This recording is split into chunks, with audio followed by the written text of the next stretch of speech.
Cette vidéo a bénéficié du soutien de NordVPN. Plus de détails en fin d'épisode. Toutes les planètes connues de notre univers tournent autour de notre Soleil. Aussi fou que cela puisse paraître, cette phrase était encore juste il y a à peine 25 ans. Puis elle est devenue fausse à jamais, quand on a commencé à détecter des mondes tournant autour d'autres soleils, des exoplanètes. Aujourd'hui, on en connaît 153 qui sont arrimées à des étoiles visibles à l'œil nu par de belles nuits sans lune. Et si l'on prend l'ensemble du ciel que nos moyens technologiques nous permettent de scruter, 4104 exoplanètes ont été confirmées. Et le plus fou dans tout ça, c'est peut-être que la majorité de ces découvertes ont été faites dans un rayon de 400 années-lumière autour de nous, et pratiquement aucune au-delà de 4500. Soit dans une portion du ciel dérisoire, si on la compare à la taille de notre galaxie. Il faut dire que débusquer la présence de ces objets distants de dizaines, centaines, voire milliers d'années-lumière est impossible avec les yeux et très compliqué avec les moyens de nos télescopes. Et pourtant, des chercheurs et chercheuses qui habitent ici, là ou là, qui ont les pieds bien sur Terre et la tête dans d'autres mondes, y arrivent. Comment font-ils et quelles sont les découvertes que l'avenir nous réserve? C'est à ces questions que nous allons tenter de répondre aujourd'hui. Voici, sans effets spéciaux, la toute première photo d'une exoplanète, 2M1207b, détectée au moyen de l'imagerie directe. Bien qu'un peu floue et pixelisée, cette image est saisissante par ce qu'elle nous donne à voir. Une géante gazeuse orbitant autour d'une étoile dite naine brune, à une distance équivalente à celle qui sépare Pluton du Soleil. Sur cette autre image, on arrive à distinguer là, photographié par nos télescopes, un tout petit point, CVSO 30c, une géante gazeuse si éloignée de son étoile qu'elle prend 27 000 ans pour en faire le tour. Quant à cette image-ci, on y voit un système planétaire surpris en pleine formation. Ces images d'exoplanètes sont rares, car il est extrêmement compliqué d'en prendre directement un cliché, étant donné que ces corps sont à la fois extrêmement loin de nous et souvent masqués par la luminosité de leur étoile haute. C'est pourquoi, à ce jour, sur la petite cinquantaine d'exoplanètes que nous avons pu capturer à l'image, toutes sont des géantes gazeuses chaudes, donc émettant de la lumière et très éloignées de leur étoile. Mais il existe des méthodes beaucoup plus efficaces, des méthodes qui permettent de ruser, d'observer sans les yeux, comme celle dite des transits, à qui l'on doit la découverte de plus de 3000 exoplanètes. Ici, le principe consiste à détecter les variations de luminosité d'une étoile quand un corps passe devant. Si un système planétaire est bien orienté par rapport à nous, c'est-à-dire que nous le voyons depuis la tranche, tout corps massif passant devant lui va produire une minuscule éclipse, masquant une partie de la lumière émise par l'étoile lors de son transit. Et de ces toutes petites variations de luminosité, on peut estimer le diamètre d'une planète, et du temps entre deux transits, sa période de révolution, c'est-à-dire le temps qu'elle prend pour en faire le tour, la durée d'une de ces années. Et pour démasquer encore plus de monde, l'on étudie aussi les minuscules variations du mouvement des étoiles. Car lorsqu'une planète tourne autour d'un soleil, il s'ensuit une sorte de danse à deux. On observe ainsi des étoiles perturbées par la présence des corps qui les entourent. Des étoiles qui oscillent, avancent et reculent très légèrement par rapport à nous, en fonction de la position de leur planète sur leurs orbites. Ces infimes variations périodiques du mouvement des étoiles sont inscrites dans leur lumière. Elle la modifie par ce qu'on appelle l'effet Doppler. En étudiant les légères variations du spectre lumineux des étoiles, l'on est capable de déduire les masses et les caractéristiques des orbites des objets qui leur tournent autour. À ce jour, près de 800 exoplanètes ont ainsi pu être débusquées à l'aide de cette méthode, dite des vitesses radiales, qui favorise la détection de planètes massives et proches de leur étoile. Et puis l'on dispose aussi d'un autre tour de force, la méthode des micro-lentilles gravitationnelles, qui a permis de détecter pas loin de 100 exoplanètes. Cet étrange phénomène, prédit dès 1936 par Einstein, s'observe lorsque deux étoiles pratiquement alignées passent l'une en face de l'autre. Si la masse de l'astre au premier plan est suffisamment importante, alors celle-ci va légèrement déformer l'espace-temps, au point de dévier les rayons lumineux de l'étoile d'arrière-plan, agissant ainsi à la manière d'une lentille. Et si l'étoile au premier plan abrite des planètes, alors celles-ci peuvent aussi se manifester, en déviant elles aussi très légèrement la lumière. Alors qu'il y a 20 ans, les techniques dont nous disposions limitaient les découvertes possibles à des objets plus massifs que Jupiter, nous sommes aujourd'hui capables de révéler la présence de mondes de plus en plus petits, parfois comparables en taille à la Terre, voire même exceptionnellement petits. En analysant les variations de pulsations d'étoiles extrêmement denses, en rotation rapide, les pulsars, des objets battant le rythme avec une telle régularité que la moindre perturbation par une planète orbitant à proximité procure des informations d'une extrême précision sur ce qui leur tourne autour. Et en débusquant ces milliers d'autres mondes, nous sommes allés de surprise en surprise. Nous avons par exemple longtemps pensé que si d'autres systèmes planétaires existaient, ils devaient de fait ressembler aux nôtres, avec des planètes solides près de l'étoile et des géantes gazeuses à la périphérie. Depuis, nous avons découvert des centaines de Jupiters chauds, des géantes gazeuses souvent plus près de leur étoile que ne l'est Mercure de notre Soleil. De surprise en surprise, nous avons mis la main sur des mondes 10 fois moins denses que Saturne, et d'autres 10 fois plus denses que la Terre, avec des configurations d'orbites très variées, rapprochées, allongées ou excentriques. Et l'on connaît aujourd'hui des mondes tournant autour d'étoiles doubles ou triples, et plus de 650 systèmes stellaires multiples, c'est-à-dire des étoiles autour desquelles tournent plusieurs exoplanètes. Au-delà de la grande diversité de ces mondes, ce qui frappe peut-être le plus, c'est leur nombre. On estime qu'en moyenne, 2 planètes tournent autour de chaque étoile de type solaire, avec en nombre beaucoup plus de petites planètes solides que de géantes gazeuses.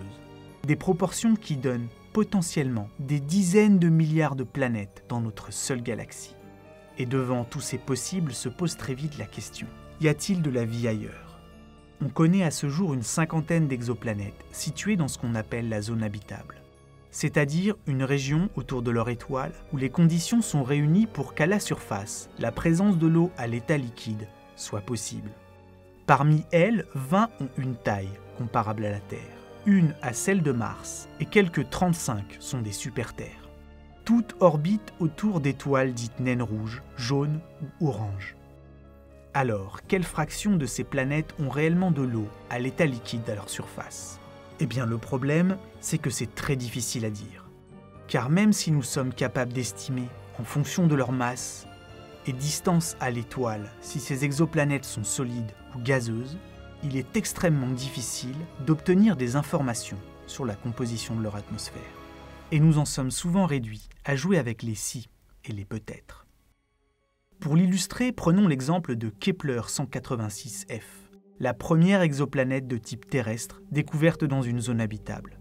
Ici, cette vue d'artiste la représente avec des continents, des océans et 2 immenses calottes de glace au pôle, un type de paysage que l'on connaît bien sur notre Terre. Sauf qu'en réalité, rien ne nous dit qu'il y ait vraiment de l'eau à sa surface. Alors à quoi ressemble cette planète ? Eh bien, on ne sait pas précisément. On sait qu'elle est là, on a pu estimer sa température moyenne de surface et son diamètre. On connaît sa distance à son étoile et sa masse, mais on ignore tout de la composition de son atmosphère. Et Kepler 186f pourrait tout aussi bien ressembler à ça ou encore à ça. Et puis, situé dans la zone habitable ne veut pas dire habité. On ne sait pas quelles sont les conditions qui permettent le développement de la vie. On sait qu'elle est apparue sur Terre, alors on suppute. En fait, cette planète, souvent représentée comme une sœur jumelle de la Terre, est peut-être aussi proche de nous qu'un ventilateur ne l'est d'une fleur.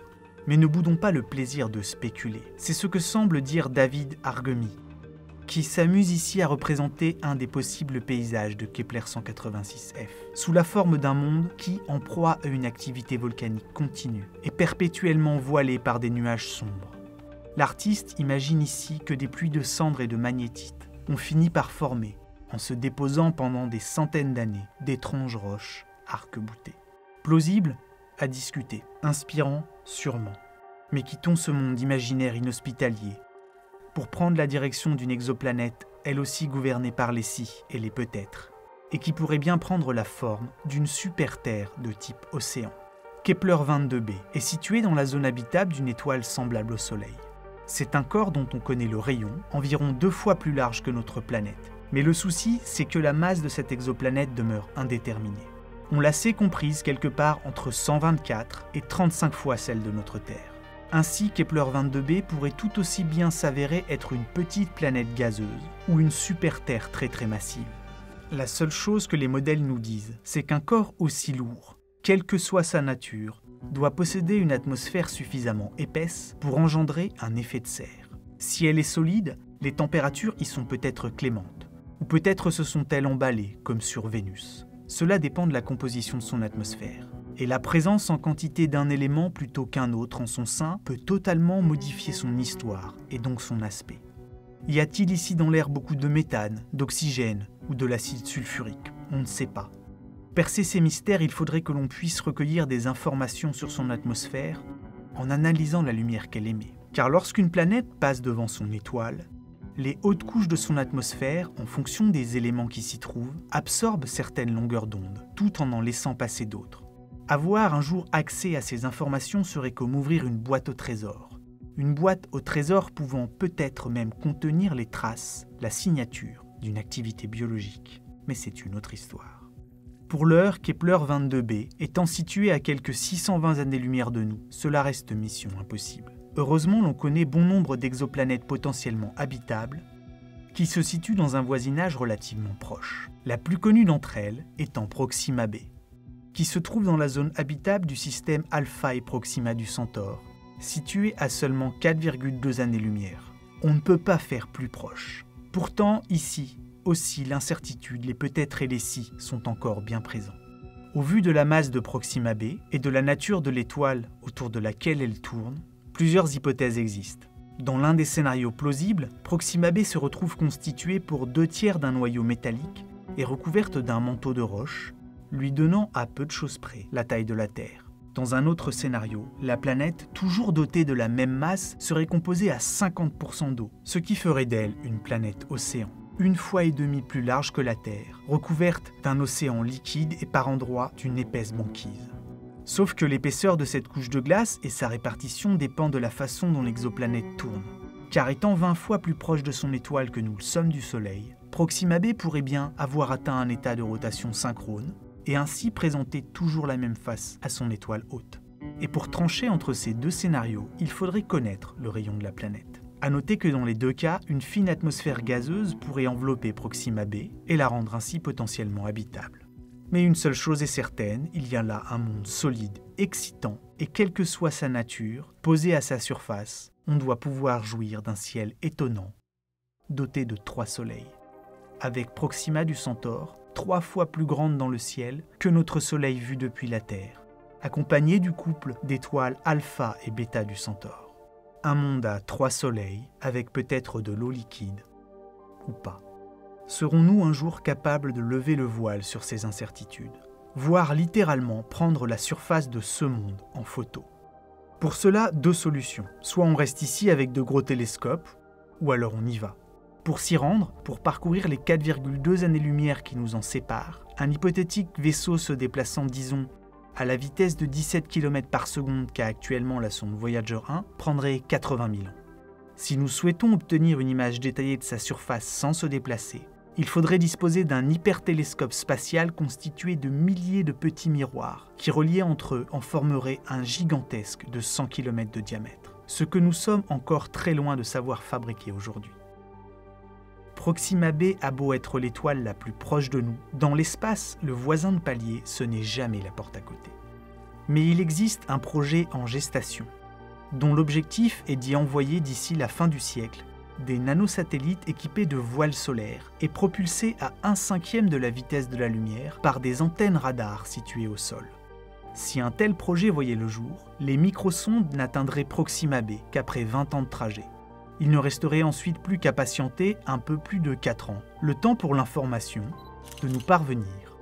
Pour enfin en avoir un cliché détaillé, il va nous falloir encore patienter. Mais de la même manière que nous n'avons pas attendu de poser des sondes sur Mars ou Vénus pour tenter d'en penser les surfaces, on peut déjà commencer à spéculer, à faire des simulations, à partir des informations partielles dont nous disposons. Nous pouvons construire des modèles théoriques pour estimer leur température et leur composition chimique, et grâce aux travaux des chercheurs et aux pinceaux des artistes, en dessiner des portraits robots. Quelle que soit leur couleur et leur apparence, ces milliers d'autres mondes existent. De quoi laisser présager que peut-être